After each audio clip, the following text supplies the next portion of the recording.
San Juan capítulo 7, verso 1. Dice así la palabra de Dios: después de esta cosa andaba Jesús en Judea, porque los judíos procuraban matarle. Estaba cerca la fiesta de los judíos, la de los tabernáculos. Y le dijeron sus hermanos: sal de aquí y vete a Judea, para que también tus discípulos vean las obras que haces. Porque ninguno que procura darse a conocer hace algo en secreto. Si esta cosa hace, manifiéstate al mundo, porque ni aun sus hermanos creían en él. Entonces Jesús le dijo: mi tiempo aún no ha llegado, mas vuestro tiempo siempre está presto. No puede el mundo aborreceros a vosotros, mas a mí me aborrece, porque yo testifico de él que sus obras son malas. Subí vosotros a la fiesta, yo no subo todavía a esa fiesta, porque mi tiempo aún no se ha cumplido. Y habiéndole dicho esto, se quedó en Galilea. Versículo 10, pero después que sus hermanos habían subido, entonces él también subió a la fiesta, no abiertamente, sino como en secreto. Y le buscaban los judíos en la fiesta y decían: ¿dónde está aquel? Y había gran murmullo acerca de él entre la multitud, pues unos decían: es bueno, otros decían: no, sino que engaña al pueblo. Pero ninguno hablaba abiertamente de él por miedo a los judíos. Amén. Que el Señor bendiga su palabra en nuestros corazones. Bien, esta porción el Señor ha cuestionado acerca de sus obras como en secreto. Ellos, los hermanos del Señor, están pensando en que el Señor debía darse a conocer públicamente. En este caso, en la capital de Israel, en Jerusalén. Ellos dicen en Judea, ve a Judea. Él se ha circunscrito más a Galilea, y ellos están pensando esto, y el Señor le da una respuesta contundente acerca de su tiempo. Es interesante que nosotros, cuando leemos la palabra de Dios, la Biblia, nos damos cuenta que el mundo realmente no anda como suelto, sino que Dios tiene el control absoluto de la historia. La historia no es simplemente eventos aislados que nosotros los seres humanos proporcionamos, sino que Dios, en su gracia soberana, en su providencia, va desarrollando el curso de la historia, y que es simplemente un desarrollo de la expresión del calendario divino. Aun cuando uno vea tantas cosas difíciles de explicar, una primera guerra mundial, una segunda guerra mundial, y cuánto caos en cualquier continente, Dios tiene control absoluto de todas estas cosas, y la palabra de Dios es explícita. Todo tiene su tiempo, y todo lo que se quiere debajo del cielo tiene su hora. El Señor Jesucristo, Dios manifestado en carne, por doquier se habla de él como el Rey de Reyes y Señor de Señores. Usted lo encuentra en Apocalipsis capítulo 17, verso 14, Apocalipsis capítulo 19, verso 16, y se describe como el Rey de Reyes, Señor de Señores, el soberano de la tierra. El gran Nabucodonosor, señalado por Dios como la cabeza de oro, el gran emperador que estaba por encima de todo, que tenía la potestad de quitar la vida, él se ensoberbeció, y Dios le advirtió solemnemente acerca de que Dios tiene la última palabra aquí en este mundo, que Dios es quien pone reyes, que Dios es el que quita reyes, y él lamentablemente no temperó en su soberbia, y un día dijo: esta es la gran Babilonia que yo edifiqué para gloria mía. Y Dios lo puso a comer hierba entre los animales. Y él tuvo que confesar como lo dice el capítulo 4 del libro de Daniel, esa hermosa confesión de Nabucodonosor acerca del gobierno de Dios. Vamos a leer estos versículos en capítulo 4 del libro de Daniel, el versículo 34 en adelante. Hay esa expresión de la confesión de Daniel acerca del señorío. Dice: mas al fin del tiempo yo, Nabucodonosor, alcé mis ojos al cielo y mi razón me fue devuelta. Y bendije al Altísimo y alabé y glorifiqué al que vive para siempre, cuyo dominio es sempiterno y su reino por todas las edades. Todos los habitantes de la tierra son considerados como nada, y él hace según su voluntad en el ejército del cielo y en los habitantes de la tierra. Y no hay quien detenga su mano y le diga: ¿qué haces? Es decir, Nabucodonosor tuvo que confesar de rodillas, tal vez arrepentido, de que Dios es quien gobierna los reinos de este mundo.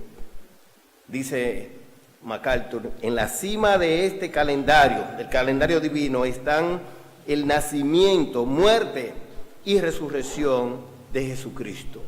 Dice la palabra de Dios que en Gálatas capítulo 4, verso 4, cuando vino el cumplimiento de los tiempos, Dios envió a su Hijo, nacido de mujer, nacido bajo la ley, para que redimiese a los que estaban bajo la ley.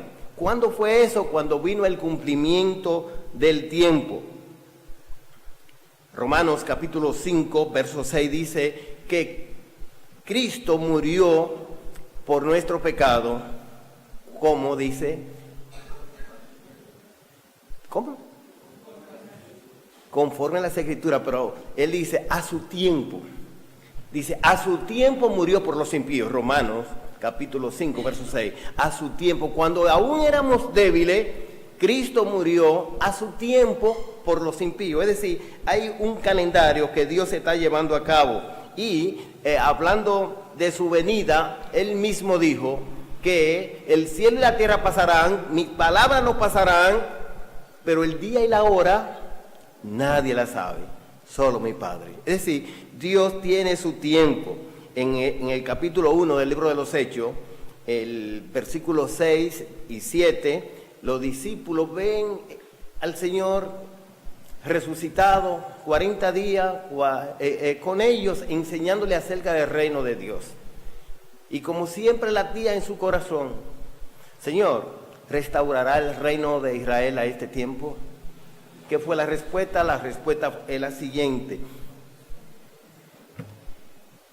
no les toca a vosotros saber los tiempos ni las ocasiones que el Padre puso en su sola potestad. Es decir, a usted no le toca, no le corresponde. Dios tiene su tiempo, Dios tiene su hora. Y el apóstol Pablo a Timoteo le dice que Cristo a su tiempo ha de mostrar su aparición, el solo soberano, Rey de reyes y Señor de señores. Es a esta persona divina a quien los hermanos, los hijos de María, los hijos de José, que se habían criado con él, que él era el hermano mayor, le están diciendo: mira, si tú quieres darte a conocer, ve a Judea, ve a Judea. Tú es talento, tú no quieres darte a conocer, tú no quieres mostrar que tú eres el Mesías, pues ve a Judea, para que tus discípulos, esa multitud que se te ha ido y que te han dejado solo, crean en ti. Cuando encuentren, tal vez pensando ellos en la declaración del Sanedrín, sí, este es el Mesías, o quizá ya la gente de la capital le van a dar la aceptación, entonces nosotros vamos a ver que es verdad. Pero aquí en Galilea, imagínate, uno no se imagina cuántas cosas tal vez estaban en el corazón. San Juan simplemente revela el estado de su corazón. Ellos no creían en él. No creían aun cuando habían visto los milagros, aun cuando ellos habían visto una vida impecable. 30 y pico de años viéndole sin pecar, sabiendo de su nacimiento, sabiendo de los milagros que hacía, y ellos necesitan más evidencia. Tiene que ir a Jerusalén para que tus discípulos también crean, y lógicamente hasta nosotros vamos a creer en ti, y tal vez le latía el corazón cuando se ha declarado como el Mesías, nos va a ir bien a nosotros, porque ellos tenían alguna inquietud, no simplemente era, me imagino, que era hostilidad contra él, sino simplemente quieren avanzar el programa. San Juan, como es su característica, no simplemente en este libro, sino en Apocalipsis, después de esta cosa. Algunos entienden que es una expresión indefinida del tiempo. Otros piensan que está refiriéndose a los acontecimientos del capítulo 6. Y hay por lo menos 6 meses de distancia en lo que aquí se narra y los acontecimientos de la alimentación de los 5,000, porque acuérdense que se hace mención de la fiesta de la Pascua, y aquí se habla de la fiesta de los tabernáculos, que era más o menos 6 meses después, y aquí se está hablando de que la fiesta de los tabernáculos, yo me imagino que todo el mundo aquí tiene alguna noción de qué fiesta era esa. Los judíos tenían que celebrar por lo menos 3 fiestas solemnes en el año. Una de esas era la fiesta de los tabernáculos, y consistía en tomar ramas de los árboles, específicamente algunos ramos como palmera, y en Nehemías se describen, creo que a Rayán, unas cuantas plantas, que ellos hacían cabaña, casa de cosas, ¿cómo se dice? Hacían esa choza para cubrirse, para recordarse de lo que ellos vivieron en el desierto. Y en el caso de Nehemías, esa época que es un tanto difícil para ellos, estaban reconstruyendo el muro y cuántas cosas habían hecho, y Jerusalén acababa de ser restaurada, pues dice que hasta en los techos hicieron la cabaña, y ahí duraban una semana, celebrando la festividad de la cosecha. Básicamente el principio era mostrarle gratitud a Dios por los beneficios recibidos a través de la cosecha, y culminaban en esos tabernáculos, en esa tienda techada de ramas, y ahí eso es lo que ellos están celebrando. Ahora, de toda parte del mundo vienen los judíos a celebrar eso. Eso está lleno, Jerusalén, de gente por toda parte, y los hermanos del Señor dicen, bueno, aprovecha esto, que esta oportunidad para que todo el mundo vea quién tú eres, y quién sabe si puede atraer a multitudes que se te han ido. Hay una expresión de MacArthur en este sentido, dice, es muy significativo que Jesús solo pasó 2 días con las multitudes, y 6 meses por lo menos solo con los discípulos. Con la multitud él duró 2 días. ¿Cuántos eran? 20,000 y pico de personas. Y entonces, con los discípulos, él duró, en este caso, solo 6 meses, enseñando con esto que el discipulado debe ser una prioridad en la iglesia. Como dice Pablo a Timoteo, lo que has oído de mí ante muchos testigos, esto encarga a hombres fieles que serán idóneos para enseñar también a otros. Palabra de MacArthur: la medida del éxito de una iglesia no es el tamaño de la congregación, sino la profundidad de su discipulado. Déjame repetir lo que dice MacArthur. La medida del éxito de una iglesia no es el tamaño de su congregación, sino la profundidad de su discipulado. Aquí está el Señor mostrándonos con esto la importancia de personas, hacerse discípulos y aprender no gente, una multitud que sigue desenfrenada, sin profundidad, sino gente que ponen sus raíces con convicciones profundas en la palabra de Dios. Se habla de los hermanos del Señor, ya hemos visto desde el capítulo 2 que quiénes eran ellos, hemos dicho algo, y de su incredulidad. El Señor rechazó la agenda que ellos le querían poner, porque era una agenda mundana, es lo que el Señor está diciendo. El Señor no es que Él no va a la fiesta, Él va a la fiesta, pero no cuando ellos quieran, ni cuando ellos piensan que es más conveniente.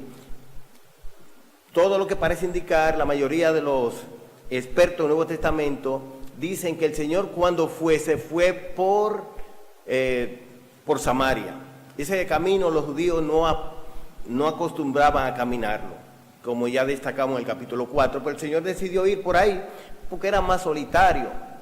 Y además Él va a la mitad de la fiesta, cuando ya todo el mundo está allá en la fiesta, porque su propósito no era darse a conocer de esta manera, no era hacerse el grande a través de los milagros. Él tenía claro en su cabeza, él estaba muy convencido de que había venido, y Él iba a ser exaltado, pero en la cruz.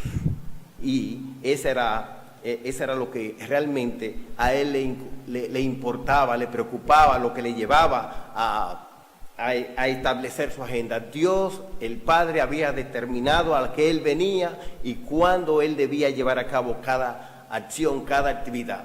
Y nosotros debemos imitar ese ejemplo. Por lo tanto, yo quisiera llamar la atención por lo menos a 3 lecciones que esta porción nos arroja. Lo primero, que nosotros debemos pensar en una agenda piadosa. El Señor le tenía su agenda. A Él nadie le trazaba las pautas de qué va primero. Él sabía lo que iba primero. A Él nadie le podía imponer por presiones de las multitudes ni de su familia. Él sabía lo que el Padre le había encomendado y Él estaba entregado a esa causa. Entonces nosotros debemos tener cuidado. Era como si los discípulos dicen, mira, aquí hay un atajo, tú llegas rápido. Esa fue una de las propuestas de Satanás. En el desierto dice que le mostró todos los reinos del mundo. A ti te lo voy a dar, porque a mí me han sido entregados y al que yo quiero se lo doy. Tan solo si postrado me adorare, serán tuyos. Es decir, tú no tienes que ir a la cruz. Tú tienes la libertad de ser grande desde ahora. Los discípulos también andaban por los hermanos también estaban en esa tónica. Y usted y yo tenemos que tener mucho cuidado con los atajos, con la rapidez, el deseo de llegar más a tiempo. Me da mucha pena cuando tengo que ver situaciones dentro del centro de desarrollo. Por ejemplo, ayer fuimos a visitar algunos padres y madres y niños, adolescentes. Fuimos a una casa donde hay un niño, un jovencito que no está asistiendo, pero que ya su hermanita salió. Y le encontramos, tiene 17 años, pero tiene su niño en los brazos, sonriente. Pero a uno le duele. ¿Por qué? Porque se adelantó. El matrimonio no es para niños. El matrimonio no es para adolescentes. Es para hombre y mujer. Pero ellos andan muy rápido.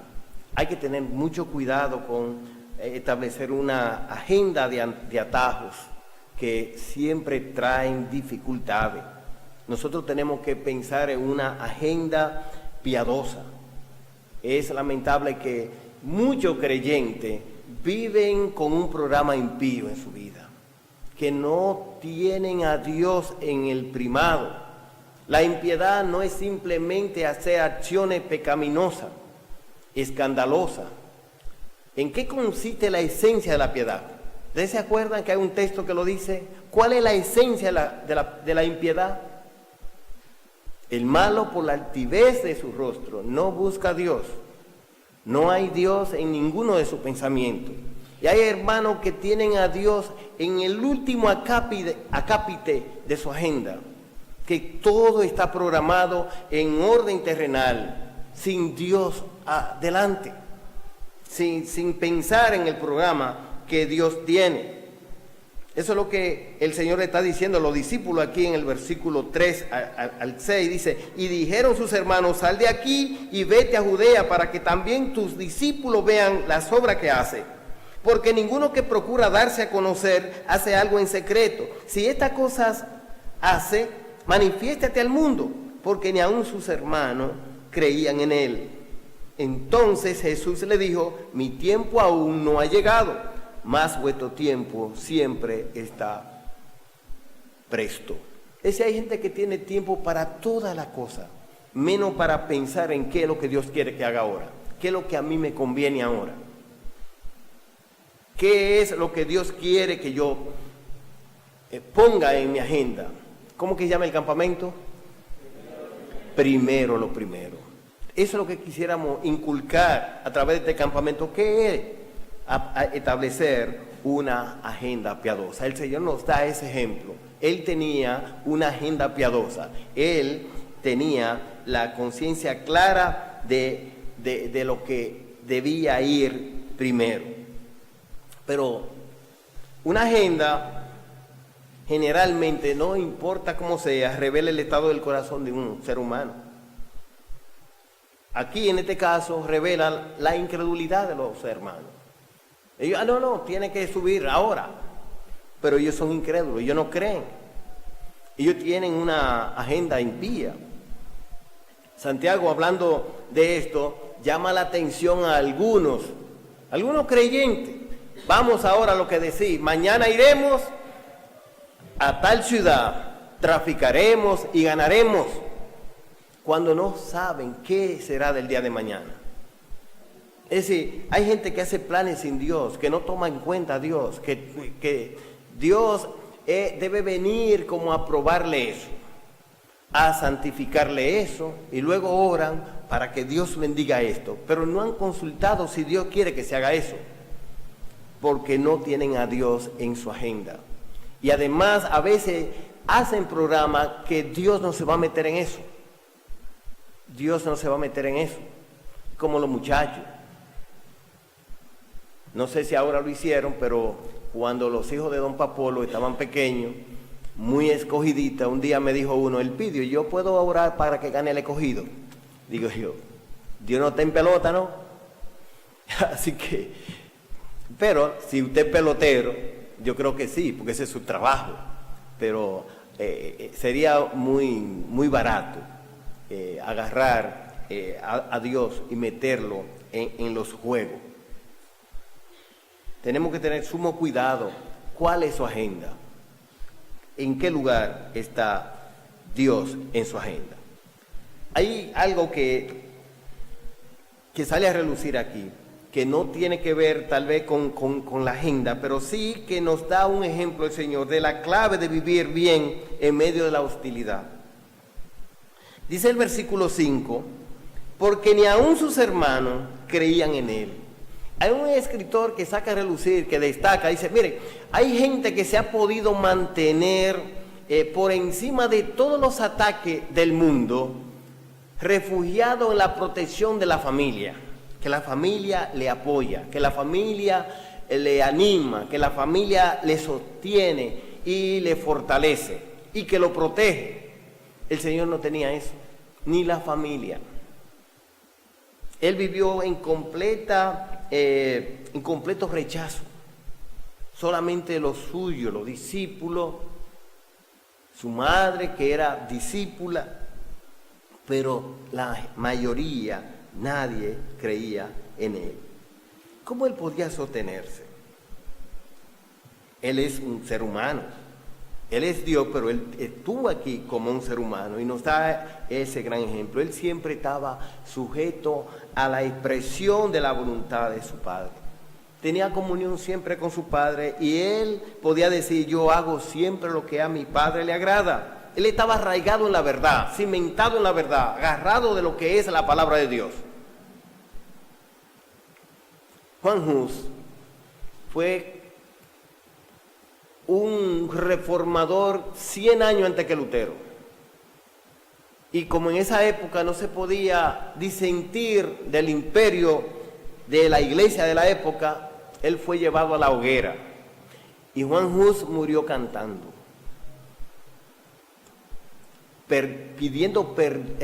perdonando a los que lo crucificaban. Él no le importó mantenerse firme en la verdad y que lo llevaran a la hoguera, porque él estaba consciente de que lo que le daba sentido a su vida era la verdad de la palabra de Dios que estaba oculta, que la iglesia la había ocultado, la había quitado del pueblo, la había quitado como el principio de la vida del ser humano. Martín Lutero, 100 años después, no hubo quien pudiera detenerle. Y Dios obró en gracia para que personalidades en Alemania lo protegieran de una manera milagrosa. Pero el imperio entero de la Iglesia Católica no pudo contra él. ¿Por qué? Porque él estaba arraigado en la verdad. ¿Cómo era que él decía? Mi conciencia me es cautiva a la palabra de Dios y no voy a retractarme.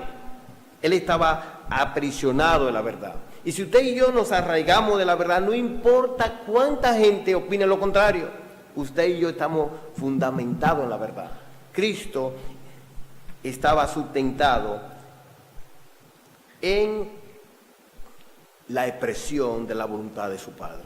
Y eso lo sostenía. No importa que sus hermanos no crean en él, no importa que los judíos, el Sanedrín se oponga, él estaba seguro de lo que había venido a hacer.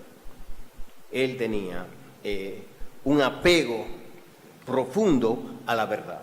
Pero no simplemente eso nos da ese ejemplo, sino que también nos da la conciencia que él tenía de su misión. Él sabía a qué había venido. Y él sabía que el tiempo iba a llegar en que él iba a poner su vida en rescate por mucho.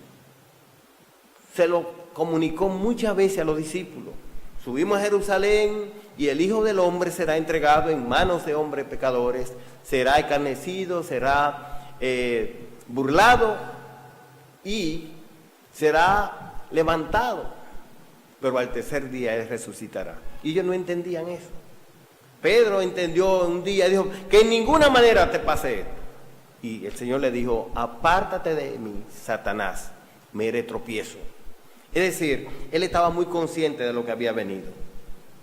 Y cuando usted tiene una conciencia de la vocación con que Dios le ha llamado, no importa quién se le atraviese, porque usted sabe que Dios le puso ahí. Jeremías sufrió todo lo que se describe ahí y cuántas cosas que no se describen en la Biblia. Echado en cisterna,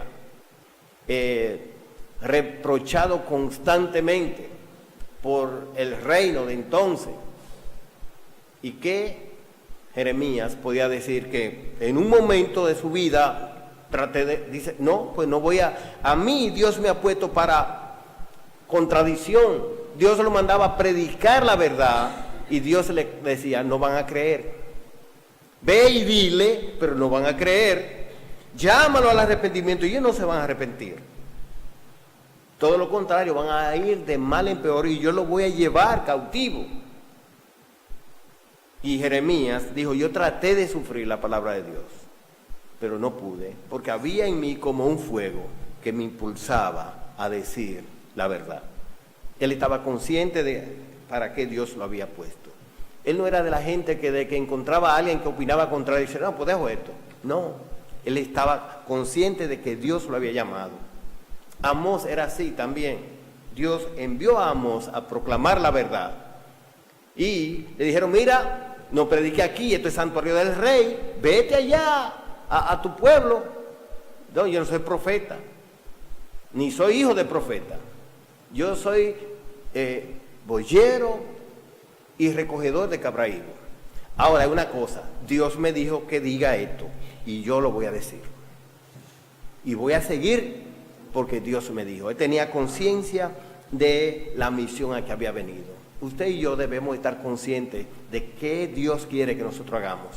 Y cuando estemos conscientes de esa misión como de parte de Dios, no importa las opiniones de la gente, valoremos el llamado de Dios por encima de todo. Acojámonos, apeguémonos cada vez más a la verdad de que Dios quiere que sepamos. No importa si sea la familia, no importa quién sea, nosotros estamos llamados para obedecer a aquel que nos llamó de las tinieblas a su luz admirable. Habrá siempre gente que quiere que cojamos atajos, que vayamos muy de pronto. No nos dejemos agendar de este mundo ni de aquellos que no conocen la verdad del Evangelio. Ojalá que nosotros podamos tener una agenda piadosa, una agenda que magnifique que somos creyentes, por encima de todo, que la prioridad de nuestra vida es honrar el nombre de Dios, que nosotros podamos vivir apegados, arraigados a la expresión de la voluntad de Dios, su palabra, que podamos nosotros tener conciencia de nuestra vocación a la que Dios nos ha llamado, honrarle, proclamando la verdad para su honra y para su gloria y salvación de aquellos que pongan su confianza en Cristo como su único y suficiente Salvador. Ojalá que así podamos nosotros sacar provecho del estudio del Evangelio según San Juan. Que así sea.